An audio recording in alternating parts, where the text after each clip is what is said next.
नमस्कार साथी, स्वागत है आप सभी का आइकॉनिक एक्सपीरियंस पे। साथी, हम यूरोटेरिया का प्रैक्टिस सेट कर रहे हैं, जिसमें आज प्रैक्टिस सेट नंबर 5 का अध्ययन करने वाले हैं। इससे पहले आपका प्रैक्टिस सेट 1 से लेकर 4 तक अपलोड कर दिए गए हैं, तो जो साथी नहीं देखे हैं आपसे रिक्वेस्ट है कि आप लोग उसको भी देख लीजिएगा। और बहुत ही महत्वपूर्ण क्वेश्चन दिए गए हैं इसमें, जो कि आपके एग्जाम के लिए बहुत इंपॉर्टेंट है। तो चलिए स्टार्ट करते हैं प्रश्नों की श्रृंखला को। तो सबसे पहला यहाँ प्रश्न कह रहा है, और एक इम्पॉर्टेंट बात बता दें कि किसी भी तरह का प्रश्न में गलती हो जाए या फिर उत्तर देने में गलती हो जाए तो आप कमेंट बॉक्स में बता देंगे, हम उसमें बदलाव कर लेंगे। ठीक है, तो चलिए सबसे पहला क्वेश्चन कहता है आपका, तीसरा एंग्लो मैसूर युद्ध किस गवर्नर जनरल के कार्यकाल में हुआ था? तो इसका राइट आंसर जो होगा वो option number B, Lord Cornwallis होंगे। ठीक है, तीसरा एंग्लो मैसूर युद्ध जो है यह आपका लॉर्ड कॉर्नवालिस के समय में होता है, जिसमें टीपू सुल्तान जो होता है यह पराजित होता है।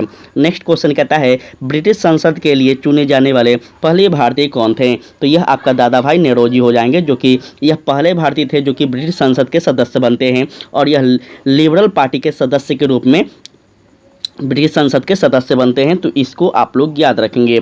उसके बाद है आपका नेक्स्ट क्वेश्चन, निम्नलिखित घटनाओं पर विचार करें। तो यह घटनाएं हैं जो कि आपको विचार करना है। सबसे पहले है नील विद्रोह, संथाल है, दक्कन दंगा है और सिपाही विद्रोह है। इसका राइट आंसर आपका ऑप्शन नंबर डी हो जाएगा। ठीक है, सबसे पहले आपका संथाल विद्रोह हो जाएगा, उसके बाद आपका सिपाही विद्रोह हो जाएगा, उसके बाद आपका नील विद्रोह और अंतिम में आपका दक्कन दंगा होता है। ठीक है, तो इन सभी चीज़ों को याद रखेंगे, महत्वपूर्ण है। कहता है, मंगल पांडे ने विद्रोह का नेतृत्व कहाँ से किया? मंगल पांडे जो विद्रोह का नेतृत्व करते हैं, तो याद रखना है यह आपका कहाँ से करते हैं, तो बैरकपुर से करते हैं। ठीक है, 1857 की जो क्रांति होती है यह सबसे पहले आपका बैरकपुर छावनी से प्रारंभ होती है, जो कि 29 मार्च वर्ष 1857 को प्रारंभ होती है। आगे हम बात कर लें तो कहता है, बिहार बंगाल काश्तकारी अधिनियम कब पारित हुआ? बिहार बंगाल काश्तकारी अधिनियम पारित हुआ कब है? तो यह आपका हो जाएगा 1885 में। ठीक है, याद रखना है, बहुत ही महत्वपूर्ण है। और बंगाल से बिहार से के अलग होने के बाद इसको बिहार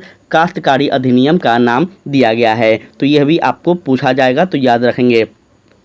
कहता है, भारतीय राष्ट्रीय कांग्रेस ने किस अधिवेशन में राष्ट्रीय आर्थिक कार्यक्रम को अपनाया था? तो यह आपका कौन सा अधिवेशन हो जाएगा, जल्दी से बताएं। यह आपका होगा कराची अधिवेशन वर्ष 1931 में। ठीक है, इसको आप सभी लोग याद रखेंगे। और इसकी अध्यक्षता कौन कर रहे थे? तो सरदार वल्लभ भाई पटेल कर रहे थे। यह भी आपसे पूछा जा सकता है। उसके बाद हम बात कर ले नेक्स्ट क्वेश्चन की। तो कहता है, वर्ष 1823 में लाइसेंसी रेगुलेशन एक्ट किसने पेश किया था? तो लाइसेंसी रेगुलेशन एक्ट जो है या किसने पेश करता है? तो यह आपका जॉन एडम्स हो जाएंगे। ठीक है, जॉन एडम्स ने वर्ष 1823 में लाइसेंसी अधिनियम पेश किया गया था। तो यह आप लोग याद रखेंगे। और इस अधिनियम की हम अगर बात कर ले तो यह मुख्य इसका उद्देश्य था अनिवार्य लाइसेंसी शुरू करके भारतीय समाचार पत्रों को दबाना। ठीक है, तो आपको यहाँ पे याद रखना है इसके बारे में। उसके बाद कहता है, निम्नलिखित में से किसने नील दर्पण का अंग्रेजी में अनुवाद किया है? बहुत बार बताया गया प्रश्न है। तो नील दर्पण का जो अंग्रेजी में अनुवाद करने वाले वो व्यक्ति थे, कौन थे? तो मधुसूदन दत्त थे। ठीक है, याद रखेंगे, मधुसूदन दत्त के द्वारा वर्ष 1858 के आसपास हम बात कर लें, 1858 के आसपास, तो इनके द्वारा नील दर्पण जो है इसको अंग्रेजी में अनुवाद किया गया था। यह आप लोग याद रखेंगे। ठीक है, आगे बढ़ते हैं। नेक्स्ट क्वेश्चन कहता है, समाचार पत्र हिंदुस्तान टाइम के संपादक कौन थे? समाचार पत्र हिंदुस्तान टाइम्स के जो संपादक हैं यह कौन है? तो याद रखना है, यह आपका होंगे के.एम. पन्निक्कर। इनके बारे में बहुत ही महत्वपूर्ण है, तो आप लोग थोड़ा सा इनके बारे में याद रखेंगे, के.एम. पन्निक्कर के बारे में। उसके बाद है आपका नेक्स्ट क्वेश्चन, उस पर हम बात करते हैं। तो कहता है, पुस्तकें राजयोग, कर्म योग, ज्ञान योग और भक्ति योग किसके द्वारा लिखी गई है? तो यह पुस्तकें जो हैं यह आपका स्वामी विवेकानंद के द्वारा लिखी गई है। तो आप लोग इसको याद रखेंगे। और स्वामी विवेकानंद का जन्म आपसे पूछा जाए तो याद रखना है साथी, 12 जनवरी 1863 को इनका जन्म होता है। ठीक है, तो ये सभी आप लोग याद रखेंगे। और इनका बचपन का नाम आपका नरेंद्र दत्त था। ठीक है, आगे बढ़ते हैं। इनके जन्मदिन के अवसर पर ही क्या मनाया जाता है? तो साथी याद रखना है, राष्ट्रीय युवा दिवस मनाया जाता है। तो आपसे यह भी पूछा जाएगा, तो आप लोग याद रखेंगे। उसके बाद हम बात कर लें यहाँ पे, तो कहता है, थोड़ा सा क्लियर होने देंगे यहाँ पे। कहता है यहाँ नेक्स्ट क्वेश्चन आपका, किसके नेतृत्व में ठगी प्रथा का दमन हुआ है? तो यह जल्दी से बता दें, किसके नेतृत्व में ठगी प्रथा का दमन होता है? तो यह आपका होगा कौन सा? तो कर्नल सलीमैन के नेतृत्व में। ठीक है, कर्नल सलीम के नेतृत्व में जो है यह आपका क्या होता है, तो ठगी प्रथा का अंत होता है। यह आप लोग याद रखेंगे, काफ़ी महत्वपूर्ण है। और कब होता है, तो 1829 के आसपास। ठीक है, कब होता है, 1829 के आसपास। आपसे समय पूछ देगा इतिहास में, तो आपको समय जरूर से याद रखना है। कहता है भारत में स्थानीय स्वशासन का जनक किसे माना जाता है। देखिए, स्थानीय स्वशासन का जनक अगर हम बात कर ले तो यह किसको माना जाता है, तो यह आपका रिपन को मानते हैं। ठीक है, लॉर्ड रिपन, जो कि इसका समय रहता है कब से, तो 1880 से 84 रहता है। ठीक है, यह भारत का वायसराय रहता है और इसी के समय में क्या हुआ था, तो स्थानीय स्वशासन का प्रारंभ किया गया था, रखा गया था। ठीक है, इसलिए इसको माना जाता है। नेक्स्ट अगर हम बात कर ले तो नेक्स्ट क्वेश्चन कहता है आपका, नेक्स्ट क्वेश्चन कहता है निम्नलिखित में से किसने 1904 के भारतीय विश्वविद्यालय अधिनियम को प्रतिगामी उपाय बताया है। जल्दी से बताएं, इसका राइट आंसर क्या होगा, तो यह आपका ऑप्शन नंबर ए हो जाएगा, गोपाल कृष्ण गोखले। ठीक है, भारतीय विश्वविद्यालय अधिनियम 1904 में लॉर्ड कर्जन के द्वारा भारत में विश्वविद्यालय शिक्षा की स्थिति में सुधार के लिए पेश किया गया था, जिसे गोपाल कृष्ण गोखले के द्वारा क्या कहा गया है, तो इस भारतीय विश्वविद्यालय अधिनियम को प्रतिगामी उपाय बताया गया है। ठीक है, तो ये चीज़ आप लोग याद रखेंगे। उसके बाद कहता है नेक्स्ट क्वेश्चन कि कांग्रेस सोशलिस्ट पार्टी वर्ष 1934 के गठन के दौरान भारत का वायसराय कौन था, तो यह आपका हो जाएगा कौन, तो Lord William bent. Lord William bent जो था, यह आपका समय इसका जो रहता है 1931 से 36 तक। ठीक है, तो ये आप लोग याद रखेंगे, महत्वपूर्ण है। और आगे हम चलते हैं तो नेक्स्ट क्वेश्चन कहता है हम ब्रिटेन की बर्बादी से अपनी स्वतंत्रता नहीं चाहते हैं। किसने कहा है, हम ब्रिटेन की बर्बादी से अपनी स्वतंत्रता नहीं चाहते हैं, यह किन्होंने कहा है, तो याद रखना है महात्मा गांधी जी का यह कथन था, यह स्टेटमेंट था। ठीक है, महत्वपूर्ण है, याद रखेंगे। कब कहते हैं, तो द्वितीय विश्व युद्ध के समय में कहते हैं, जब सुभाष चंद्र बोस कहते हैं कि अभी ही वह समय है जब क्या है, तो अंग्रेज कमज़ोर हैं और हमें इस पर वार करना चाहिए। उसी समय गांधी जी यह स्टेटमेंट देते हैं।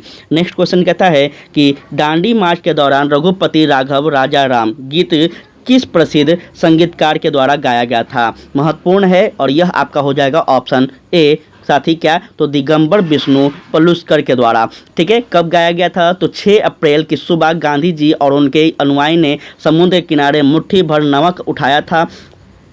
इस प्रकार तकनीकी रूप से नमक का उत्पादन किया गया था और कानून तोड़ा गया था। जिस समय विष्णु दिगंबर पलुस्कर जो है, यह हिंदुस्तान संगीतकार ने ऐतिहासिक मार्च के दौरान भजन रघुपति राघव राजा राम गाते हैं। तो महत्वपूर्ण है, थोड़ा सा आप लोग इनके बारे में याद रखेंगे। आगे कहता है गांधी जी अनुपस्थिति में भारत छोड़ो आंदोलन का नेतृत्व किसने किया था। गांधी जी की अनुपस्थिति में भारत छोड़ो आंदोलन का जो प्रारंभ किया जाता है, नेतृत्व किया जाता है, यह आपका अरुणा आसफ अली हो जाएंगे, याद रखना है। आगे बढ़ते हैं, कहता है निम्नलिखित में से किसने अपने शासनकाल के दौरान एक नया कैलेंडर, एक नई प्रणाली या सिक्का और नए पैमाने या वजन एवं माप की शुरुआत की थी, तो यह आपका हो जाएंगे कौन, तो याद रखना है टीपू सुल्तान। ठीक है, टीपू सुल्तान का बहुत ही बड़ा योगदान रहा है, तो थोड़ा सा आप लोग इनको याद रखेंगे। बढ़ते हैं आगे, नेक्स्ट क्वेश्चन कहता है आपका निम्नलिखित में से किस आंदोलन के दौरान गांधी जी ने 1 वर्ष में स्वराज का वादा किया था।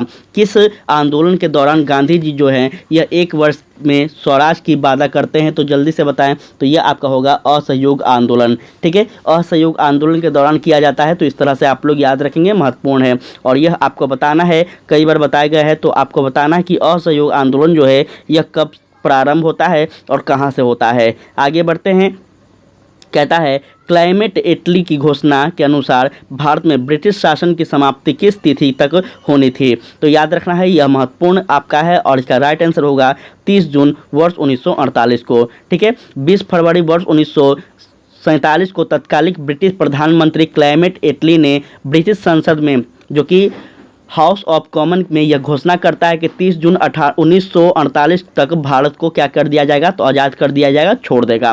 ठीक है, तो इस तरह से थोड़ा सा आप लोग इसको याद रखेंगे। कहता है कैबिनेट मिशन भारत आया था। कैबिनेट मिशन भारत कब आए थे, तो यह आपका आता है मार्च 1946 में। ठीक है, 24 मार्च 1946 में यह दिल्ली पहुंचा था, तो याद रखना है, बहुत ही महत्वपूर्ण है। उसके बाद हम बात कर ले तो कहता है निम्नलिखित में से कौन सा सिंधु घाटी सभ्यता के बारे में सही है। तो सिंधु घाटी सभ्यता के बारे में आप लोग देख लें, इसमें से कौन सा स्टेटमेंट सत्य है, यह हम अगर बात कर लें तो यह क्या होगा, तो इनमें से सभी के सभी सही हैं। ठीक है, सिंधु घाटी सभ्यता के लोग राजनीतिक संगठनों का कोई स्पष्ट प्रमाण नहीं मिलता है, शायद वे वाणिज्य से अधिक संबंधित थे। तो इस आपका क्या होगा, उन पर व्यापारिक के एक वर्ग का शासन था, जो कि बिल्कुल सही है। और नगर निगम लोगों की नागरिक सुविधाओं की देखभाल करता था, यह भी सत्य है। वे वेस्टर्न फेडरलिस्ट शैली की क्रिस्टल का उपयोग करके कर रहे थे। तो यह आपका तीनों के तीनों जो स्टेटमेंट है ये बिल्कुल सही है। नेक्स्ट अगर हम बात कर लें तो नेक्स्ट क्वेश्चन कहता है आपका, रामायण महाभारत और मनुस्मृति निम्नलिखित में से किस अवधि के दौरान संकलित किए गए हैं।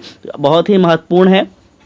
तो इसका राइट आंसर अगर हो जाएगा क्या, तो यह होंगे आपका शुंग काल में। ठीक है, शुंग काल के शासक अगर हम बात कर ले तो शिक्षा और साहित्य के महान संरक्षक रहे हैं। और इस काल में रामायण महाभारत को अंतिम रूप से क्या किया गया है, तो संरक्षण दिया गया है। तो यह महत्वपूर्ण है आपके लिए बहुत ही ज़्यादा। कहता है मथुरा और कंधार कला के बारे में निम्नलिखित में से कौन सा कथन सही नहीं है। सही है, समझ चाहेंगे साथी। कहता है मथुरा और कंधार कला के बारे में निम्नलिखित में से कौन सा कथन सही है। तो यह आपका हो जाएगा ऑप्शन नंबर क्या, तो याद रखना है कनिष्क काल में इन दोनों कलाओं का विकास हुआ था। ठीक है, यह कब होता है, तो कनिष्क के काल में होता है। तो आप लोग इसको याद रखेंगे। नेक्स्ट अगर हम बढ़ते हैं आगे तो कहता है भारतीय इतिहास में प्रसिद्ध ऐहोल अभिलेख का संबंध किस शासक से है। ऐहोल अभिलेख का जो संबंध है यह आपका किस शासक से है, तो याद रखना है पुलकेशिन द्वितीय से है। ठीक है, प्रसिद्ध ऐहोल अभिलेख का संबंध चालुक्य के नरेश पुलकेशिन द्वितीय से है। तो आपको याद रखना है चालुक्य वंश का यह शासक था। आगे कहता है कि निम्नलिखित में से किस विचारधारा को लोकायत दर्शन जनता के दर्शन के रूप में जाना जाता है। तो यह आपका क्या होंगे, जल्दी से बता दें। इसका राइट आंसर जो होगा वो आपका होगा चरवाक। ठीक है, जब आप फिलोसफी पढ़ेंगे तो आपको पढ़ना होगा अलग अलग दर्शन है जिसमें आपको चरवाक एक दर्शन आता है। तो आप लोगों यहाँ पे जानकारी होगा। ठीक है, चरवाक एक भौतिकवादी, संकालु, नास्तिक और एक अपराग विचारधारा है एक प्रकार से कहा जाए तो। कहता है किस दिल्ली सुल्तान ने सबसे अधिक संख्या में नहरें बनवाई थी। महत्वपूर्ण है और यह आपका क्या हो जाएगा, तो राइट आंसर होगा फिरोज शाह तुगलक। फिरोज शाह तुगलक के समय में सबसे अधिक क्या बनवाई जाती है, तो नहरें बनवाई जाती है और सबसे अधिक यह सिंचाई पे काम करता है। उसके बाद नेक्स्ट क्वेश्चन कहता है आपका कि प्राचीन भारत के संदर्भ में वानभट्ट द्वारा लिखित अष्टग्रह संग्रह का संबंध है। अष्टग्रह संग्रह का जो संबंध है यह आपका किससे है, तो चिकित्सा से है। ठीक है, किससे है, चिकित्सा से है, याद रखना है। जो कि प्राचीन भारत में चरक और श्रुतुत, बहुत महत्वपूर्ण बात बता रहे हैं दोस्तों, याद रखेंगे। चरक है और एक श्रुतुत के बाद वानभट्ट को महान चिकित्सा माना गया है। तो याद रखना है आप सभी को। उसके बाद कहता है कि चिश्ती संप्रदाय के किस सूफी संत को चिराग ए दिल्ली के नाम से जाना जाता है। चिश्ती संप्रदाय के किस सूफी संत को चिराग ए दिल्ली के नाम से जाना जाता है, तो आपका राइट आंसर क्या होगा, यह आपका शेख नसीरुद्दीन मोहम्मद को। ठीक है, शेख नसीरुद्दीन मोहम्मद को चिराग ए दिल्ली के नाम से जाना जाता है। और इसका जो समय रहता है यह आपका 14वीं शताब्दी के रहस्यवादी कवि और चिश्ती संप्रदाय के एक सूफी संत हैं। ठीक है, तो आप लोग इसके बारे में थोड़ा सा याद रखिएगा। आगे चलते हैं। नेक्स्ट क्वेश्चन आपका कहता है यहाँ पे क्या, ध्यान दीजिएगा साथी, एक सेकंड थोड़ा क्लियर होने देंगे। कहता है दिल्ली सल्तनत में एकता प्रणाली की शुरुआत किसने की थी। महत्वपूर्ण है और दिल्ली सल्तनत में जो एकता प्रणाली की शुरुआत की जाती है यह आपका इल्तुतमिश के द्वारा किया जाता है। ठीक है, इल्तुतमिश जो था यह आपका दिल्ली सल्तनत के शहाबुद्दीन इल्तुतमिश को भारत में एकता प्रणाली करने का श्रेय दिया जाता है। और यह अवधारणा मोहम्मद गौरी के विचारों से आया था। ठीक है, तो मोहम्मद गौरी आपको पता होगा कि इससे पहले आपका कुतुबुद्दीन ऐबक होता है। कुतुबुद्दीन ऐबक का जो मालिक था वो कौन था, तो मोहम्मद गौरी था। तो इस प्रकार से थोड़ा सा आप लोग याद रखेंगे। कहता है नेक्स्ट क्वेश्चन आपका कि पोमोलॉजी जो है इसका अध्ययन किया जाता है किसमें। पोमोलॉजी जो अध्ययन है साथी यह आपका किसमें होता है, तो आपका फलों में का होता है। ठीक है, काफ़ी इंपॉर्टेंट है, थोड़ा सा आप लोग याद रखेंगे। और अगर हम बात कर लें कि आपका नेक्स्ट है फूलों का अगर आपसे पूछ दे तो क्या बोलिएगा, तो फ्लोरिकल्चर बोलेंगे। फ्लोरिकल्चर जो है ये आपका फूलों का अध्ययन कराता है। ऑरिकल्चर है जो ये आपका सब्जियों का अध्ययन कराता है। और एंटोमोलॉजी जो है ये आपका किसका है, तो कीटों का अध्ययन कराता है। तो ये चारों आप लोग याद रखेंगे, पूछा जाएगा आपसे बायोलॉजी में। कहता है नेक्स्ट क्वेश्चन, यहाँ ध्यान दीजिएगा। कहता है इको मार्क टिक निम्नलिखित में से किससे संबंधित है? इको मार्क जो प्रतीक है यह किससे संबंधित है? तो यह आपका पर्यावरण के सुरक्षित सामग्री से संबंधित है, जो कि आपको याद रखना है। और इको मार्क भारतीय मानक ब्यूरो द्वारा जारी किया गया एक प्रमाण चिन्ह है। ठीक है, तो आप लोग इसको याद रखेंगे, महत्वपूर्ण है। नेक्स्ट क्वेश्चन कहता है, ध्यान दीजिएगा, कहता है एक अनवर्णीकृत ऊर्जा का स्रोत क्या है? तो यह आपका क्या होंगे, जल्दी से बता दें। इसका राइट आंसर होगा आपका पेट्रोलियम। ठीक है, पेट्रोलियम जो है यह क्या है, तो अनविन्यकृत जो है इसका ऊर्जा का स्रोत है। ठीक है, अगर हम बात कर ले इसके बारे में, तो यह आपका अनवर्णीकरणीय और अनकृतीय ऊर्जा स्रोत हैं, जो कि ऐसे ऊर्जा स्रोत होते हैं जिनका भंडार सीमित मात्रा में होता है। ठीक है, इसी को कहा जाता है अनवर्णीकरणीय। ठीक है, आगे चलते हैं। उम्मीद कर रहे हैं कि चीज़ समझ में आ रहा होगा। थोड़ा सा आज गति में है, इसलिए क्योंकि आप लोग बोलते हैं कि थोड़ा स्पीड में चलिए, तो हम प्रयास कर रहे हैं। ठीक है ना, थोड़ा सा आप लोग देखिएगा तो चीज़ समझ में आ जाएगा। नेक्स्ट क्वेश्चन कहता है, वर्ष 2011 की जनगणना के अनुसार 0 से 6 वर्ष आयु वर्ग के बालक लिंग अनुपात बिहार के किस जिला में सबसे कम है? तो जल्दी से बता दीजिए। आपका वर्ष 2011 की जनगणना के अनुसार 0 से 6 वर्ष के जो बच्चे हैं, इसमें लिंग अनुपात बिहार के किस जिला में सबसे कम है? तो यह आपका हो जाएगा साथी कौन सा, तो वैशाली। ठीक है, वैशाली में अगर हम बात कर लें तो ये आपका जो लिंग अनुपात है ये आपका कितना है, तो 904 है। कितना है, 904 है। वहीं आपसे मुजफ्फरपुर पूछ ले तो यहाँ पे 915 है। ठीक है, और जहानाबाद पूछ ले तो यहाँ पे क्या है, तो जहानाबाद में आपका 922 है। अगर बेगूसराय पूछ ले तो आपका 919 है। ठीक है, 919 है। ये सभी आप लोग याद रखेंगे। लिंग अनुपात कितना है, तो 0 से 6 वर्ष के बच्चों के लिए है। कहता है, निम्न में से कौन सा एक सही सुमेलित नहीं है? जल्दी बता दें, इसमें से सही सुमेलित कौन सा नहीं है? तो यह आपका होगा कौन सा, तो मित्राभाव गुहा जो है हॉकी से संबंधित नहीं है। ठीक है, इस प्रकार से याद रखेंगे। यह जो है किससे संबंधित है, तो शतरंज से। ठीक है, तो इस प्रकार से इसका राइट आंसर जो है ये आपका शतरंज होना चाहिए था। आगे बढ़ते हैं। तो कहता है, सामान्य दृष्टि के लिए निम्नलिखित में से कौन सा विटामिन आवश्यक होता है? सामान्य दृष्टि के लिए निम्नलिखित में से कौन सा विटामिन आवश्यक होता है? तो ये आपका होगा रेटिनॉल। ठीक है, रेटिनॉल जो होता है यह सबसे महत्वपूर्ण होता है, और यह विटामिन ए भी इसको कहा जाता है। विटामिन ए के कारण होता है, तो यह आप लोग याद रखेंगे, विटामिन ए से जुड़ा हुआ है। आगे बढ़ते हैं। तो कहता है, सुभज्ञ भारत अभियान संबंधित है। जल्दी से बता दीजिए इसका राइट आंसर क्या कह रहा है आपका, जल्दी बता दें इसका राइट आंसर। तो यह आपका हो जाएगा ऑप्शन नंबर बी, क्या होगा, दिव्यांग व्यक्तियों से। ठीक है, सुगम्य जो भारत अभियान है यह आपका दिव्यांग व्यक्तियों से संबंधित है, तो आप लोग याद रखेंगे।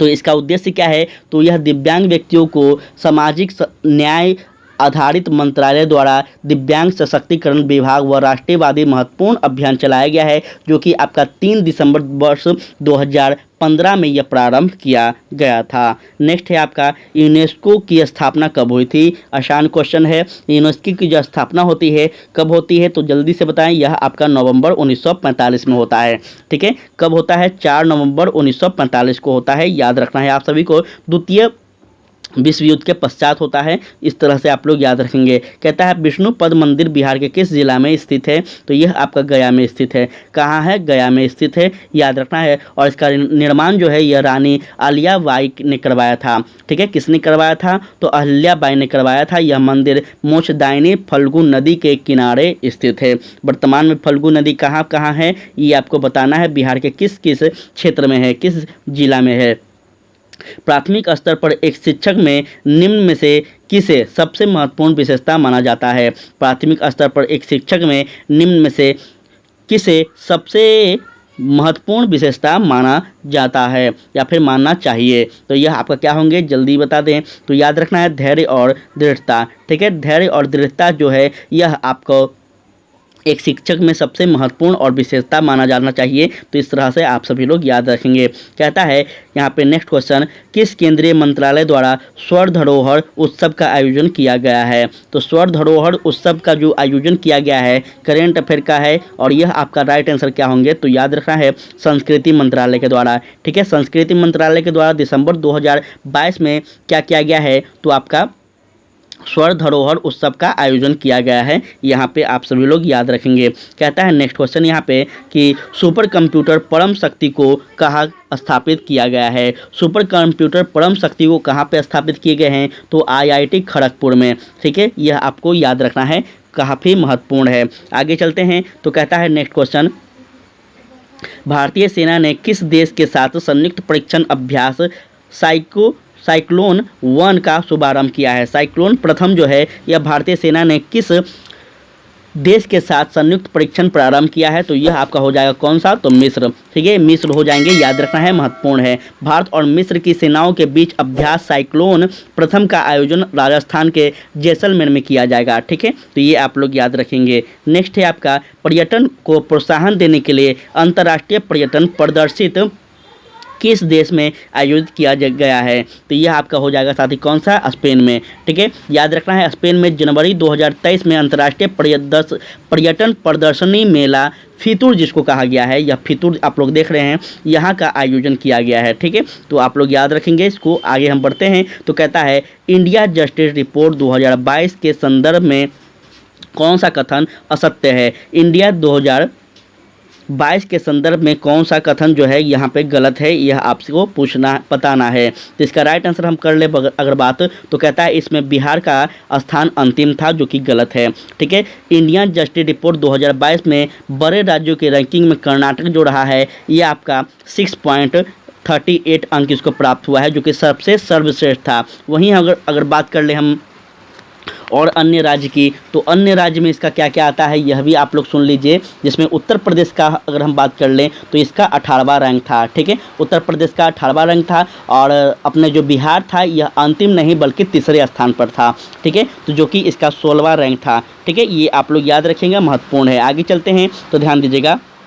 नेक्स्ट क्वेश्चन कहता है फोर्ब्स 2022 द्वारा जारी विश्व की 100 सर्वाधिक शक्तिशाली महिलाओं में भारत के वित्त मंत्री श्रीमती निर्मला सीतारमण को कौन सा स्थान प्राप्त हुआ है, तो महत्वपूर्ण है, इसको आप सभी को याद रखना चाहिए कि यह आपका होगा साथी 36वां। ठीक है, याद रखना है, फोर्ब्स 2022 द्वारा जारी की गई विश्व की 100 सर्वाधिक शक्तिशाली महिलाओं में भारत की 6 महिलाओं को शामिल किया गया है। जिसमें हम अगर बात कर ले तो सबसे पहला अगर रैंक है भारत के संदर्भ में, तो वो आपका श्रीमती निर्मला सीतारमण का है। अगर विश्व में हम बात कर ले तो इनका 36वां रैंक रहा है। उसके बाद आपका रोशनी नडाल मल्होत्रा का रहता है, किरण मजूमदार 100 का रहता है, फाल्गुनी नायर का रहता है, आपका माधुपुरी बुच का रहता है, और एक अंतिम है जो कि आपका सोमा मंडल हैं, इनका रहता है। तो ये इस प्रकार से आप सभी लोग याद रखेंगे, महत्वपूर्ण है काफ़ी ज़्यादा। कहता है फीफा विश्व कप 2022 के संबंध में कौन सा कथन असत्य है, ये आपकी कौन सा असत्य है, तो याद रखना है यह आपका हो जाएगा अर्जेंटीना ने यह दूसरी बार खिताब जीता है, जो कि गलत है। वर्ष 2022 में फीफा विश्व कप का प्रतियोगिता प्रारंभ हुआ था, जो कि इसका 22वां संस्करण आयोजन किया गया था। कहाँ पे, तो आपका दोहा में किया गया था, याद रखेंगे। जिसमें अर्जेंटीना का फीफा विश्व कप में यह तीसरा खिताब था। ठीक है, तो यहाँ पे दूसरा जो है ये गलत है, यहाँ पे तीसरा होता तो सत्य होता। आगे हम बढ़ते हैं तो कहता है निम्न में से कौन सा राज्य स्वयं का जलवायु परिवर्तन मिशन शुरू करने वाला देश का पहला राज्य बना है। यह आपका कौन से राज्य होंगे, तो यह आपका तमिलनाडु राज्य हो जाएंगे। ठीक है, तमिलनाडु राज्य जो है यह स्वयं का जलवायु परिवर्तन मिशन शुरू करने वाला देश का पहला राज्य बना है। तो आप सभी लोग इसको याद रखेंगे। उसके बाद कहता है किस विभाग के पौधे को पादप वर्ग का उभयचर कहा जाता है। किस विभाग के पौधे को पादप का उभयचर कहते हैं, तो यह आपका हो जाएगा ऑप्शन नंबर ए बायोफ्राइट को। बायोफ्राइटा जो है ये आपको याद रखना है, जो कि बायोफ्राइटा विभाग के पौधे को पादप वर्ग का उभयचर कहा जाता है, और इस विभाग के पौधे भूमि पर नम एवं छायादार स्थानों पर उगते हैं। ठीक है, आगे बढ़ते हैं। नेक्स्ट क्वेश्चन कहता है आपका सभी जीवों की रचनात्मक एवं क्रियात्मक इकाई है।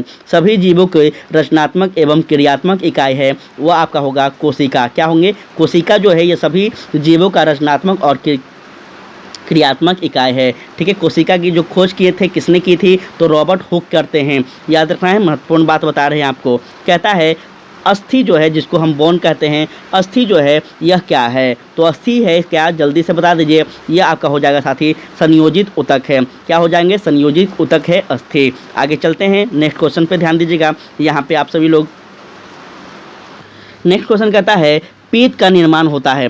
पीत का निर्माण कहाँ होता है? तो यकृत में होता है, याद रखना है। और यकृत जो है यह मानव शरीर का सबसे बड़ा अंग माना जाता है। आगे चलते हैं तो कहता है मनुष्य का हृदय किस झिल्ली द्वारा घिरी होती है? मनुष्य का हृदय जो है यह किस झिल्ली द्वारा घिरी होती है? तो याद रखना है ये आपका होगा पेरिकार्डियम के द्वारा। क्या होता है? पेरिकार्डियम के द्वारा जो होता है यह मनुष्य का हृदय जो होता है इसके द्वारा घिरी होती है। और मनुष्य का हृदय गहरे लाल रंग का होता है, यह भी आपको याद रखना है। कहता है आगे नेक्स्ट क्वेश्चन आपका कि रेजिन किस पौधा का उत्सर्जित पदार्थ है? रेजिन जो है यह किस पौधा का उत्सर्जित पदार्थ है? तो ये आपको याद रखना है चीड़ अर्थात हम कह लें पाइन, ठीक है, जो कि आपको यहाँ पे याद रखना है। और कुछ पौधे अपने उत्सर्जित पदार्थ को मृत कोशिकाओं के द्वारा भी प्राप्त करते हैं। तो यहाँ पे आपको यह भी चीज़ याद रखना है, गलती मत कीजिएगा। कहता है नेक्स्ट क्वेश्चन निम्न में से मास्टर ग्रंथि कहा जाता है। मास्टर ग्रंथि किसी को कहते हैं? तो याद रखना है ये आपको किसको कहेंगे? तो हो जाएगा आपका यह प्यूटिटरी ग्रंथि को, या फिर हम कह लें पीयूष ग्रंथि को हम क्या कहते हैं? तो मास्टर ग्रंथि कहते हैं। इस प्रकार से आपको यहाँ पे याद रखना है। चलिए आगे हम बढ़ते हैं। नेक्स्ट क्वेश्चन कहता है आपका कि पंछी तथा चमगादड़ के पंख किस अंग के उदाहरण है? पंछी और चमगादड़ के जो पंख है यह किस अंग के उदाहरण है? तो यहाँ पे आपका क्या हो जाएगा राइट आंसर? जल्दी से आप लोग बताएं। यह आपका होगा साथी असमाजात अंग, ठीक है। असमजात अंग जो है ये आपको याद रखना है। और विभिन्न जंतुओं की संरचनाएं के अध्ययन से यह पता चलता है कि विभिन्न वातावरण में रहने वाले जंतुओं के कुछ अंग ऐसे होते हैं जो कि क्या होते हैं? तो संरचना एवं उत्पत्ति के दृष्टिकोण से एक समान होते हैं, परंतु कुछ ऐसे वातावरण के अनुसार विभिन्न कार्य संपादक होते हैं जिसमें अलग अलग असमानताएं पा जाती है। तो इस प्रकार से आपका राइट आंसर बी होंगे। आगे चलते हैं तो कहता है निम्न में से किस भौतिक राशि की इकाई में समय का 2 उपयोग होता है? जल्दी से बता दें इसका राइट आंसर क्या होना चाहिए। अगर हम बात कर ले इसकी बात तो यह आपका होगा साथी त्वरण, ठीक है। त्वरण जो है यह समय के साथ वेग में परिवर्तन की दर को त्वरण कहा जाता है, ठीक है। तो आपको याद रखना है त्वरण किसको कहते हैं, यहाँ पे हम बता चुके हैं। कहता है बस के अचानक रुकने से बस में बैठे यात्रियों का शरीर आगे और झुक जाता है, यह किसका कारण होता है? आपको पता होना चाहिए कि न्यूटन का जो है ये 3 लॉ दिए गए हैं, प्रथम लॉ, द्वितीय लॉ और सेकंड लॉ, ठीक है, सॉरी तृतीय लॉ, ठीक है। तो आपका जो है यह किस लॉ के तहत होगा साथी? तो याद रखना है या कौन सा होंगे? तो आपका गति का ज्वलंत, अर्थात न्यूटन के जो प्रथम नियम है इसके अनुसार यदि कोई व्यक्ति वस्तु गतिशील चल रहा है तो आपका गतिशील ही रहेगी, और यदि कोई वस्तु स्थिर है तो वह स्थिर ही रहेगी, ठीक है। इस प्रकार से जब उस पर कोई बाहरी बल पड़ता है तो इसको ही हम कहते हैं गति का जड़त्व, ठीक है, जड़ तत्व। आगे चलते हैं। नेक्स्ट क्वेश्चन कहता है क्या? तो कहता है प्रत्यावर्ती धारा को दृष्ट धारा में परिवर्तन करने की शक्ति समझ आएंगे युक्ति को कहते हैं। प्रत्यावर्ती धारा को दृष्टि धारा में परिवर्तन करने की युक्ति को कहते हैं क्या? तो याद रखना है इसका राइट आंसर होगा आपका ऑप्शन नंबर साथी क्या?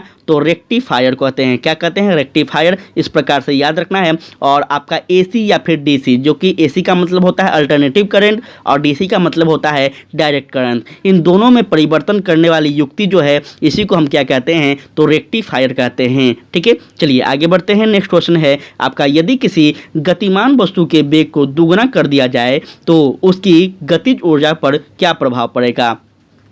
जल्दी से बता दीजिए इसका राइट आंसर क्या होना चाहिए। तो यह हमें लगता है कि आपका क्या हो जाएगा? तो उसकी गतिज ऊर्जा दोगुनी हो जाएगी, ठीक है। इस तरह से आपको याद रखना है इसके बारे में। क्या हो जाएगा? यदि किसी गतिमान वस्तु के वेग को दुगना कर दिया जाए तो उसकी जो गतिज ऊर्जा है उस पर क्या प्रभाव पड़ेगी? तो वो क्या हो जाएंगी? तो वह आपका उसकी गतिज ऊर्जा जो है ये आपकी चौगनी हो जाएगी। क्षमा चाहेंगे साथी, हम शायद दोगुनी बोल दिए थे, तो यहाँ पे आपका चौगनी हो जाएगी, ठीक है। क्या हो जाएगी? चौगनी हो जाएगी। आगे बढ़ते हैं। कहता है वे वस्तुएं जो प्रकाश उत्सर्जित करती है क्या कहलाती है? देखिए प्रकाश उत्सर्जित जो करने वाली वस्तु है यह आपका क्या कहलाती है?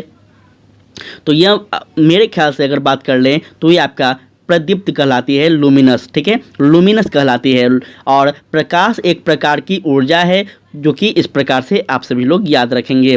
कहता है उत्तल लेंस की क्षमता होती है। क्या होती है उत्तल लेंस की क्षमता? जल्दी से बताएं। तो उत्तल लेंस की जो क्षमताएं होती है ये आपका धनात्मक होती है। क्या होती है? धनात्मक होती है। और उत्तल लेंस की अगर हम बात कर ले तो इसमें किनारे का भाग जो होता है पतला होता है और मध्य का भाग मोटा होता है। तो आप सभी लोग यहाँ पे थोड़ा सा विशेषताओं पर ध्यान दीजिएगा। कहता है नेक्स्ट क्वेश्चन आपका कि दूरदृष्टि दोष को दूर करने के लिए किस लेंस का प्रयोग किया जाता है, या फिर कह रहा है आपका दूरदृष्टि दोष को दूर करने के लिए किस लेंस का व्यवहार होता है। प्रश्न एक ही है, चाहे आप जिस रूप में देख लें। इसका हम अगर बात कर लें तो आपका उत्तर लेंस हो जाएंगे। ठीक है, दृष्टि के दोस्त की अगर हम बात कर ले तो यह वस्तु नहीं दिखाई पड़ती है, नज़दीक के जो वस्तु होते हैं यह नहीं दिखाई पड़ते हैं। तो आप लोग इसको याद रखेंगे। इसका उपचार जो है आपका पूछ देगा तो याद रखना है, उत्तर लेंस होगा। कहता है आपका वोल्ट मीटर का कार्य है, वोल्ट मीटर का जो कार्य है क्या है, तो याद रखना है आपका विद्युत परिपथ में किन्हीं दो बिंदुओं के बीच विभवांतर को मापना है। यह आपका क्या होता है, तो वोल्ट मीटर का कार्य होता है। और वोल्ट मीटर होते क्या है, यह अगर आपको जानना है तो याद रखना है जिस यंत्र के द्वारा किसी विद्युत परिपथ में किन्हीं दो बिंदुओं के बीच के विभवांतर को मापा जाता है उसे ही हम कहते हैं क्या, तो वोल्ट मीटर। आगे बढ़ते हैं तो कहता है विद्युत जनित्र का सिद्धांत आधारित है। विद्युत जनित्र का जो सिद्धांत है यह किस पे आधारित है, तो याद रखना है इसका राइट आंसर हो जाएगा आपका ऑप्शन बी, विद्युत चुंबकीय प्रेरण पर। ठीक है, विद्युत जनित्र जो है इसको हम इलेक्ट्रिक जनरेटर भी कहते हैं। यह एक ऐसा यंत्र है जिसके द्वारा यांत्रिक ऊर्जा को विद्युत ऊर्जा में परिवर्तन किया जाता है। नेक्स्ट बढ़ते हैं आगे तो कहता है गैस का द्रव्य में परिवर्तन कहलाता है क्या, तो गैस का जो द्रव्य में परिवर्तन है यह क्या कहलाता है, तो याद रखना है यह आपका कहलाता है संवहन। ठीक है, क्या कहलाएगा, संवहन। और पदार्थ के गैसीय रूप का द्रव्य रूप में परिवर्तन गैस का ही संवहन कहलाता है। तो इस प्रकार से आपको संवहन के बारे में याद रखना है। आगे चलते हैं तो कहता है पदार्थ के कणों को एक साथ बांधकर रखने वाला बल कहलाता है, क्या कहलाता है, तो ये आपके हो जाएंगे ऑप्शन नंबर क्या, तो साथ ही याद रखना है अंतरावनिक बल कहलाते हैं। क्या कहलाते हैं, अंतरावनिक बल। पदार्थ के कणों को एक साथ बांध कर रखने वाला जो बल कहलाता है वो आपका अंतरावनिक बल कहलाता है। तो आप लोग इसको याद रखेंगे, महत्वपूर्ण है। आगे बढ़ते हैं तो कहता है नेक्स्ट क्वेश्चन आपका दो असमान घनत्व वाले अमिश्रणीय द्रव्य पदार्थ को किस विधि द्वारा अलग किया जाता है, तो ये आपका राइट आंसर जो होंगे क्या हो जाएंगे, यह आपके राइट आंसर होंगे ऑप्शन नंबर ए, पृथक्करण कीप विधि को। ठीक है, दो असमान घनत्व वाले असमरणीय पदार्थ को पृथक्करण कीप विधि के द्वारा अलग किया जाता है। और इसके उदाहरण आपका क्या हो सकता है, तो जल का घनत्व होगा, मिट्टी के तेल की तुलना से अधिक हो जाएगी, ये सभी एग्जाम्पल हो सकते हैं। कहता है निम्नलिखित में से भौतिक परिवर्तन का उदाहरण है, तो यह आपका क्या हो जाएगा, भौतिक परिवर्तन का उदाहरण जो है यह का है जल का जमना। ठीक है, भौतिक परिवर्तन वह परिवर्तन है जिसमें पदार्थ के कुछ गुणों, जिसमें हम अगर बात करें रंग रूप आदि ये सभी गुण हो सकते हैं, ये इसमें थोड़ा अस्थायी परिवर्तन अवश्य हो जाता है, इसे ही हम क्या कहते हैं, तो साथ ही भौतिक परिवर्तन कहते हैं। नेक्स्ट आपका है क्वेश्चन अमोनिया, जिसे हम NH3 भी इसका अनुसूत्र है। ठीक है, इसमें नाइट्रोजन की संयोजकता कितनी है, अमोनिया में नाइट्रोजन की संयोजकता है जो है कितनी है, तो याद रखना है ये आपकी 3 है। ठीक है, कितनी है, 3 है। और किसी तत्व के परमाणु अन्य तत्वों के परमाणुओं में संयोग करके यौगिक बनाने, किसी तत्व के परमाणु से दूसरे तत्वों के परमाणु के साथ संयोज करने की जो विधि है इसको क्या कहते हैं, तो प्रवृत्ति संयोजकता कहलाती है। ठीक है, तो आप लोग इसको याद रखेंगे क्या कहलाती है, तो प्रवृत्ति संयोजकता कहलाती है। कहता है परमाणु के नाभिकीय के नज़दीक में कौन सी कक्षा होती है, बहुत बार बताया गया प्रश्न है कि परमाणु के नाभिकीय के नज़दीक में कौन सी कक्षाएं होती है, तो आपका के होता है। के का मतलब क्या होता है आपको बताना है। ठीक है, के का मतलब क्या होता है आपको बताना है। अगर हम बात कर ले आगे तो नेक्स्ट आपका क्वेश्चन है इसके बारे में एक पॉइंट और भी हम आपको जानकारी दे देते हैं कि किसी भी तत्व के परमाणु में कुल 7 ही कक्षाएं होती है। ठीक है, आप लोग जब केमिस्ट्री को पढ़ेंगे तो आप देखेंगे कि 7 कक्षाएं इस प्रकार से होती है, बीच में केंद्र होते हैं, सेंटर होता है, और उसके बाद आपका के होता है, एल होता है, एम होता है, एन होता है, इस प्रकार से आप क्यू तक जाएंगे। ठीक है, यहाँ पे आप लोग देखेंगे 7। ठीक है, आगे बढ़ते हैं। निम्नलिखित में से किस विधि द्वारा लोहे की कढ़ाई को जंग लगने के बचाया जाता है, लोहे की जो कढ़ाई होती है इसको किस विधि के द्वारा जंग लगने से बचाई जाती है, तो याद रखना है जस्ता की परत चढ़ाकर यह बचाया जा सकता है। ठीक है, यह किससे बचाया जा सकता है, तो जस्ता की परत चढ़ाकर। ठीक है, इसको आप सभी लोग याद रखेंगे। आगे चलते हैं तो कहता है कौन सा हाइड्रोकार्बन कमरे के ताप पर ठोस होता है। कौन सा यह हाइड्रोकार्बन है जो कि कमरे के ताप पर यह ठोस होते हैं? तो ये आपको याद रखना है। ऑप्शन क्या हो जाएगा? तो सी हो जाएगा। ठीक है, C20H42 जो है ये आपके हो जाएंगे जो कि कमरे के ताप पर ठोस होता है। आगे चलते हैं, नेक्स्ट क्वेश्चन पे ध्यान दीजिएगा। नेक्स्ट प्रश्न है, यहाँ ध्यान देंगे साथी, थोड़ा सा क्लियर होने दीजिए। कहता है संविधान सभा के मूल अधिकार अल्पसंख्यक एवं जनजाति तथा बहिष्कृत क्षेत्र के लिए परामर्श, ध्यान दीजिएगा, परामर्शदाता समिति के अध्यक्ष कौन थे? महत्वपूर्ण प्रश्न है। और यह हम अगर बात कर ले तो कौन थे? तो याद रखना है सरदार पटेल थे। ठीक है, सरदार पटेल की अगर हम बात कर ले तो संविधान के मूल अधिकार अल्पसंख्यक एवं जनजाति द्वारा बहिष्कृत क्षेत्रों के लिए परामर्शदाता समिति का अध्यक्ष होते हैं। ठीक है, तो आप लोग याद रखेंगे इनके बारे में। उच्चतम न्यायालय के सेवानिवृत्त न्यायाधीश के लिए कहाँ पर वकालत करने की मनाही है? कहाँ पे यह मनाही है? तो याद रखना है यह आपका होगा भारत के किसी भी न्यायालय में। देखिए साथ ही उच्चतम न्यायालय के जो सेवानिवृत्त न्यायाधीश होते हैं उनको किसी भी भारतीय न्यायालय में वकालत नहीं करने की इजाज़त है। तो ये आप लोग याद रखेंगे, महत्वपूर्ण है। कहता है राज्य की वास्तविक कार्यपालिका शक्ति का प्रयोग किसके द्वारा किया जाता है? राज्य की वास्तविक कार्यपालिका की जो शक्ति है ये आपको किसके द्वारा प्रयोग किए जाते हैं? तो यह आपका मुख्यमंत्री होंगे। कार्यपालिका के जो प्रमुख होंगे यह कौन हो जाएंगे? तो मुख्यमंत्री हो जाएंगे राज्य में। लेकिन केंद्र में कौन हो जाएंगे? तो आपको याद रखना चाहिए ये आपका प्रधानमंत्री हो जाएंगे। ठीक है, आगे चलते हैं। कहता है निम्न में से कौन सा विषय राज्य सूची के अंतर्गत है? राज्य सूची के अगर हम बात कर लें तो आपका इसमें कौन सा विषय है? तो याद रखना है इसका राइट आंसर हो जाएंगे आपका साथी कृषि। ठीक है, कृषि जो है यह राज्य सूची का है। इसमें हम बात कर ले तो मेरे ख्याल से शिक्षा भी होना चाहिए क्योंकि शिक्षा भी राज्य के अंतर्गत ही आते हैं, लेकिन यहाँ पे आपको कृषि देखना है। ठीक है, आप लोग एक बार देख लीजिएगा इस चीज़ को, थोड़ा सा इसमें मुझे कन्फ्यूजन है। ठीक है, तो आप लोग एक बार देख लेंगे इसको। वैसे आपका कृषि यहाँ पे बताया जा रहा है लेकिन कंफर्म हो जाएगा तो बेटर होगा। कहता है अल्पसंख्यकों के लिए किस वर्ग राष्ट्रीय आयोग बनाया गया था? जल्दी से बता दीजिए, अल्पसंख्यकों के लिए किस वर्ष जो है यह राष्ट्रीय आयोग बनाए जाते हैं? तो याद रखना है ये आपका हो जाएंगे वर्ष 1992 में। ठीक है, अल्पसंख्यकों के लिए राष्ट्रीय आयोग का जो है गठन किया गया था कब? तो 1992 में किया गया था और यह अधिनियम द्वारा संवैधानिक दर्जा प्रदान किया गया था। ठीक है, आगे चलते हैं। तो कहता है संयुक्त राष्ट्र सुरक्षा परिषद के अस्थायी सदस्य का कार्यकाल कितने वर्षों तक होता है? तो ये आपको याद होना चाहिए कि 2 वर्षों तक होता है। ठीक है, कितने वर्षों तक होता है? तो 2 वर्षों के लिए होता है।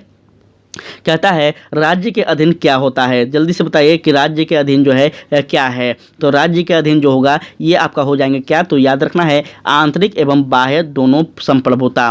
ठीक है, राज्य की मतलब है साथी कि राज्य की संप्रभुता आज से आंतरिक एवं बाह्य दोनों होता है। और यहाँ पर राज्य का जो संबंध है वो आपको याद रखना है, राज्य का मतलब संपूर्ण देश होगा ना कि एक प्रांत। ठीक है, तो इस प्रकार से याद रखना है कि भारत को एक राज्य भी कहा जाता है। कहीं कहीं पे आप देखेंगे कि भारत जो है यह क्या है? तो एक राज्य है। ठीक है, तो इस प्रकार से थोड़ा सा याद रखना है आप सभी को, काफ़ी महत्वपूर्ण है। आगे बढ़ते हैं। तो कहता है भारतीय संविधान में मताधिकार से क्या अभिप्राय है? भारतीय संविधान में जो मताधिकार से अभिप्राय है वह क्या है? तो याद रखना है वोट देने का अधिकार। ठीक है, वोट देने का अधिकार क्या है? तो आपका एक भारतीय संविधान में मताधिकार का यह अभिप्राय है। राइट टू वोट एक हमारे अधिकार भी हैं जो कि पहले 21 वर्ष था, लेकिन 61वें संविधान संशोधन अधिनियम जो हुआ है इसमें आपका 18 वर्ष कर दिया गया है सभी के लिए, जो कि वर्तमान में भी यही लागू है। कहता है नगर पालिका, ध्यान से सुनना है, नगर पालिका में महिलाओं के लिए कितनी सीट आरक्षित की गई है? याद बताइए जल्दी से, इसका राइट आंसर क्या होगा? तो ये आपका हो जाएगा साथी 1/3 का। ठीक है, 1/3 जो है ये नगर पालिका में कुल महिलाओं के लिए क्या किया गया है? तो आरक्षित सीट प्रदान की गई है। नेक्स्ट हम बढ़ते हैं आगे। तो कहता है जो व्यक्ति किसी स्टेट में नहीं रहता है वह या तो संत होता है या फिर पशु, किसने कहा है? जल्दी बता दें, महत्वपूर्ण है।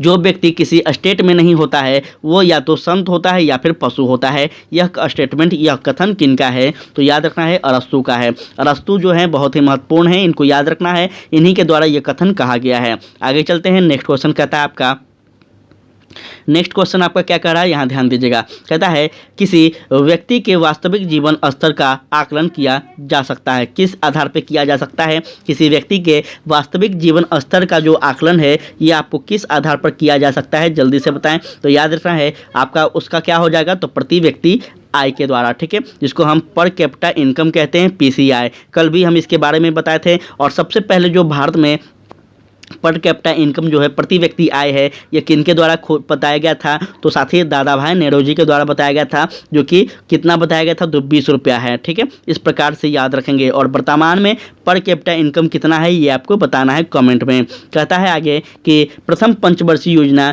किस मॉडल पर आधारित थी। पंचवर्षीय योजना जो प्रथम रही है या किस मॉडल पर आधारित रही है, तो याद रखना है ये आपका होगा हेरोड डोमर मॉडल, ठीक है। हेरोड डोमर मॉडल जो है ये आपका राइट आंसर होगा। जो कि पंचवर्षीय योजना हम प्रथम की बात कर लें तो इसका समय जो रहता है वर्ष 1991 से लेकर 56 तक रहता है। ये अब आपसे पूछा जाएगा तो आप सभी लोग इसको थोड़ा सा याद रखेंगे। कहता है आगे नेक्स्ट क्वेश्चन आपका कि भारतीय अर्थव्यवस्था के स्वरूप के बारे में निम्नलिखित में से कौन सा एक विकल्प सही है। जल्दी से बता दीजिए, भारतीय अर्थव्यवस्था के बारे में निम्नलिखित में से कौन सा विकल्प जो है यह एक सही है। तो याद रखना है समाजवादी अर्थव्यवस्था बिल्कुल नहीं है, साम्यवादी नहीं है, पूंजीवादी नहीं है। हम कई बार बताए हैं कि साथ ही आपका मिश्रित अर्थव्यवस्था जो है यह भारत इस चीज़ को मानता है, ठीक है। द्वितीय विश्व युद्ध के बाद जो है एक समय आया था जो कि यूरोप के अनेक देशों में यह एक क्रांति फैल गया था, क्या, तो अर्थव्यवस्था को लेकर, जिसमें कुछ वर्ग ऐसे थे जो कि पूंजीवादी अर्थव्यवस्था को मानते थे, कुछ वर्ग ऐसे थे जो कि समाजवादी को मानने लगे, कुछ ऐसे वर्ग आए जो कि साम्यवादी को मानने लगे। लेकिन जब वर्ष 1947 में भारत आज़ाद होता है तो यह क्या करता है, तो ये सभी को गुणे को ले लेता है। सभी गुणों को लेकर यह क्या करता है, तो एक नया अर्थव्यवस्था को रूप देता है जिसको मिश्रित अर्थव्यवस्था कहा गया है। आगे बढ़ते हैं तो कहता है बिहार में धान के फसल उत्पादन में सबसे अग्रणी जिला कौन सा है। तो बिहार में धान के फसल हेतु सबसे अग्रणी जो जिला है यह आपका रोहतास है, जो कि बहुत ही महत्वपूर्ण है, याद रखेंगे, ठीक है, रोहतास है। चलिए आगे बढ़ते हैं तो आगे आपका है जो वहाँ नेक्स्ट क्वेश्चन यहाँ देखते हैं। कहता है महाविस्फोट सिद्धांत संबंधित है। महाविस्फोट सिद्धांत जो संबंधित है किससे है, जल्दी से बताएं। तो ये आपका है ब्रह्मांड की उत्पत्ति से। जब ब्रह्मांड की उत्पत्ति के बारे में आप पढ़ेंगे, जब आप ज्योग्राफी में आप भौतिक भूगोल को पढ़ेंगे ना, तब वहाँ पे पढ़ेंगे कि ब्रह्मांड की उत्पत्ति किस प्रकार से हुई है, सूर्य की उत्पत्ति किस प्रकार से हुई है, अपना जो पृथ्वी है वो किस प्रकार से बना है, खासकर अपने भारत जो है यह आपको किस प्रकार से विकास हुआ है भारत का, सब कुछ आपको वहाँ पे पढ़ने को मिलेगा। इसको हम बिग बैंग थ्योरी कहते हैं, यहाँ पे याद रखेंगे, ठीक है। अगर चलते हैं आगे तो यहाँ पे याद रखेंगे। एक चीज़ और आपको बता दें जहाँ की काफ़ी इंपॉर्टेंट है, इसके बारे में आप लोग याद रखेंगे कि इस सिद्धांत का जो प्रतिपादन किया था किसने किया था, तो जॉर्ज मेलेत्रे ने किया था। कब किया था, तो 1894 के आसपास किए थे, याद रखिएगा। कब किए थे, 1894 के आसपास। किसने किया था, जॉर्ज मेलेत्रे ने। आगे चलते हैं तो कहता है निम्नलिखित में से कौन सा संयंत्र शक्ति तथा खाद दोनों दे सकता है। शक्ति और खाद दोनों को दे सकता है ऐसा कौन यंत्र है, जल्दी से बताएं। तो यह आपका हो जाएगा कौन सा, तो बायोगैस संयंत्र, ठीक है। बायोगैस जो है ये आपका बहुत ही महत्वपूर्ण होता है, जिसको हम अगर बात कर लें तो ये आपका पावर और मिनरल्स दोनों ये प्रदान कराता है। तो इस प्रकार से आपको यहाँ पे इसके बारे में याद रखना है। आगे चलते हैं तो कहता है इनमें से किसने पहली बार यह व्याख्या की थी कि पृथ्वी अपनी दूरी पर घूमने के कारण प्रतिदिन सूर्य उदय और सूर्य अस्त होता है। यह सबसे पहले किसके द्वारा यह बताया गया था, तो याद रखना है ये आपका आर्यभट्ट के द्वारा बताया जाता है। और आर्यभट्ट जो थे यही इन्होंने ही सबसे पहले क्या किया था, तो शून्य जीरो दिया था, ठीक है। ये अपने भारत के रहने वाले थे, खासकर अपने बिहार के रहने वाले थे। तो थोड़ा सा इनको बारे में आप सभी लोग जानकारी रखिएगा। कहता है चंद्रमा के धरातल पर दो व्यक्ति एक दूसरे की बात नहीं सुन सकते हैं, क्योंकि क्या होता है यहाँ पे, तो यहाँ पे चंद्रमा का वायुमंडल नहीं होता है। चंद्रमा पर जो होता है वायुमंडल नहीं होते हैं, इस प्रकार से कोई भी व्यक्ति जो है आपस में बातें नहीं कर सकता, सुन नहीं सकता है, ठीक है। इस प्रकार से थोड़ा सा आपको यहाँ पे याद रखना है। कहता है निम्न में से कौन सा एक समय की प्राकृतिक इकाई नहीं है। समय की जो एक प्राकृतिक इकाई नहीं है इसमें से कौन सा है, तो मानक समय, ठीक है। मानक समय की अगर हम बात कर लें तो याद रखना है, मानक समय को हम स्टैंडर्ड टाइम भी कहते हैं, जिसका निर्धारण कृत्रिम रूप से किया जाता है और इसका उदाहरण तो 0 डिग्री देशांतर को प्रधान माध्यमता रेखा के रूप में निर्धारित किया गया है। ठीक है, बहुत ही इंपॉर्टेंट है, याद रखना है आप सभी को। और भारत में जो मानक समय है कितने हैं, तो आपका 42.5 डिग्री है।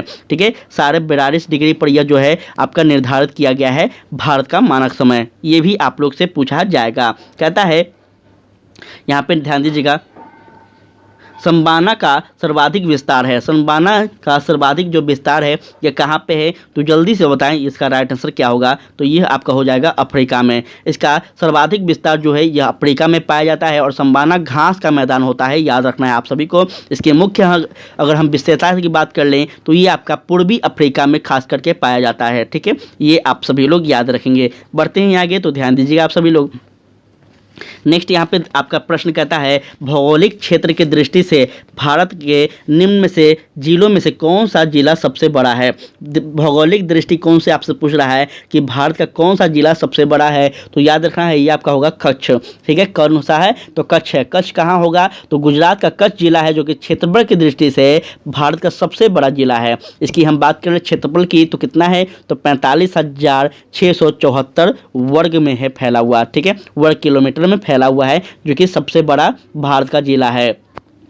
निम्नलिखित में से कौन भारत के सबसे बड़े मीठे झील की पानी है, जल्दी से बताएं। तो यह आपका हो जाएगा कौन, तो बुलर। ठीक है, भारत के सबसे बड़ी मीठे झील की जो पानी है ये आपका कौन सा है, तो बुलर झील है। और यह मीठे पानी का कृत्रिम झील है, जो कि जम्मू कश्मीर के में आपका पाया जाएगा। कहाँ पाया जाता है, तो जम्मू कश्मीर में पाया जाता है। ये सब भी आप लोग याद रखेंगे। कहता है किस राज्य सरकार ने जनसंख्या नियंत्रण करने हेतु एक नई जनसंख्या नीति की शुरुआत की है। महत्वपूर्ण है, तो ये आपका हो जाएगा कौन सा, तो उत्तर प्रदेश। ठीक है, उत्तर प्रदेश जो है ये आपको क्या किया गया है, तो उत्तर प्रदेश सरकार के द्वारा जनसंख्या नियंत्रण के लिए नई जनसंख्या नीति की शुरुआत की गई है। इसके तहत 2 से अधिक बच्चों को वाले व्यक्ति को सरकारी नौकरी और अन्य सरकारी योजनाएं से क्या किया जाएगा, तो वंचित किया जाएगा, उसको लाभ नहीं दिया जाएगा, जो कि एक प्रकार से कहा जाए तो बहुत ही महत्वपूर्ण है। यह बिहार सरकार को भी करना चाहिए, लेकिन बिहार सरकार को के पास तो खुद नॉलेज नहीं है, तो ये सब चीज़ कहाँ से करेगी, ये भी बात है। तो थोड़ा सा आप लोग यहाँ पे याद रखेंगे। कहता है अपने प्रदूषकों को, ध्यान से सुनेंगे, अपने प्रदूषकों के कारण कौन सी नदी जैविक मरुस्थल कहलाती है।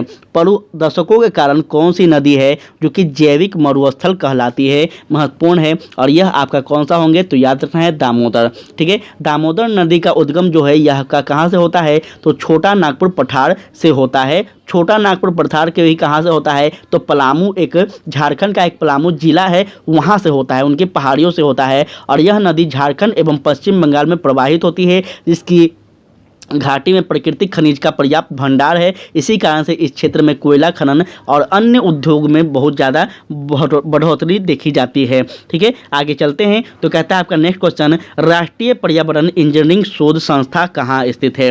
राष्ट्रीय पर्यावरण इंजीनियरिंग शोध संस्था जो है ये कहाँ पे स्थित है, तो याद रखना है यह आपका हो जाएगा नागपुर में। ठीक है, कहाँ है, नागपुर में। राष्ट्रीय पर्यावरण इंजीनियरिंग शोध संस्था आपका नागपुर में स्थित है। और भारतीय मौसम वेधशाला जो है ये आपका पूना में है। ठीक है, ये भी आपसे पूछ देगा। उसके बाद आपसे पूछ देगा कि राष्ट्रीय वनस्पति अनुसंधान संस्था जो है यह कहाँ है, तो यह आपका लखनऊ में है।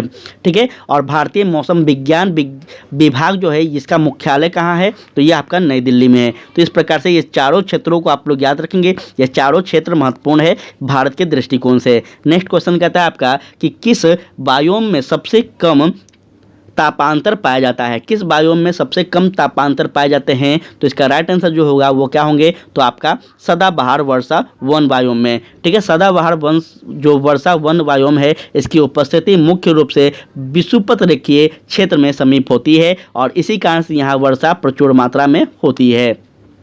अंतिम प्रश्न कहता है आपका, ध्यान दीजिएगा, जीएस का है। जीएस का अंतिम प्रश्न कहता है निम्नलिखित में से कौन सा विश्व का सबसे बड़ा ग्लोबल कार्बन उत्सर्जक है। ग्लोबल कार्बन उत्सर्जक जो है सबसे बड़ा यह कौन सा है, तो याद रखना है चीन। ठीक है, चीन विश्व का सबसे बड़ा ग्लोबल कार्बन उत्सर्जक देश है। तो इस प्रकार से आपको चीन के बारे में याद रखना है। और उम्मीद करते हैं कि साथी आपका आज का यह प्रैक्टिस सेट नंबर जो 5 है यह आपको समझ में आया होगा, बेहतर लगा होगा। आज हम पूरी तरह से कोशिश किए हैं कि ज़्यादा टाइम आपका ना लें, क्योंकि आपका समय बहुत अब कम बचा हुआ है, इसलिए आप सभी लोग कहीं ना कहीं लगातार कर रहे थे कि कमेंट कि सर थोड़ा सा कम सेशन का टाइम हो, जो कि कम कर दीजिए। तो हम पूरी तरह से कोशिश किए हैं, आप लोग ज़रूर आज बताइएगा, तभी हम आगे और भी कोशिश करेंगे, ठीक है।